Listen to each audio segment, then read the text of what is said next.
It's Monday, March 9th. I'm meteorologist Kalin Mitchell in the CTV News Atlantic Weather Center. We have a lot to talk about, so let's begin with the easy part.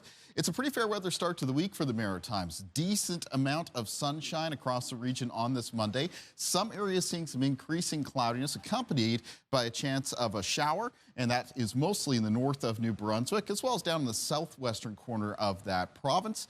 Temperatures pretty mild on this Monday for early March standards. A lot of high temperatures today will climb up into the high single digits and the low teens, and it will remain a little bit on the mild side as we make our way through Monday evening and Monday night. Now we're looking at partly cloudy conditions in the Maritimes tonight, except cloudier conditions accompanied by some developing fog and drizzle where the wind's going to be a little bit more onshore, and that'll be around the Bay of Fundy coastline in New Brunswick and much of the Atlantic coastline of Nova Scotia. Here's a look at the overnight low temperatures, and you can see for the region, in a lot of cases, between around 1 and 5 degrees. A little bit chillier than that up around the northwest New Brunswick, Edmundston at around -1. Start of the day for tomorrow, pretty cloudy with patchy fog and drizzle for Nova Scotia and around the Bay of Fundy coastline in New Brunswick. The rest of the Maritimes, a mix of sun and cloud. And like today, the temperatures are going to be mild to warm for this part of March. So a lot of high temperatures tomorrow in the Maritimes, actually coming up towards the low to mid-teens. Now that's the easy part of the forecast. We start to see some changes Wednesday into Thursday as a weather front stretches from southern Ontario across southern Quebec and here into the Maritimes. And this one is going to bring us an icy mix of weather for the region. That starts in New Brunswick on Wednesday, but then may spread to parts of Prince Edward Island and maybe even parts of Nova Scotia as we move through Thursday and in towards the end of the week. So a little outlook in how this weather system is expected to be divided between snow, freezing rain, and rain.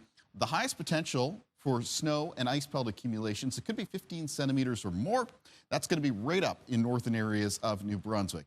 But a significant period of freezing rain certainly possible through central parts of that province and potentially even into the southeast, stretching towards Prince Edward Island.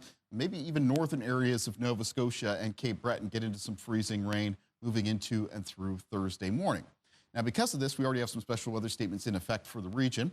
The northern half of New Brunswick already underneath a special weather statement by Environment Canada, calling for the potential of snow and ice pellet amounts of 15 to 25 centimeters, accompanied by possibly 6 to 12 hours of freezing rain, which of course would create a very slippery, icy situation.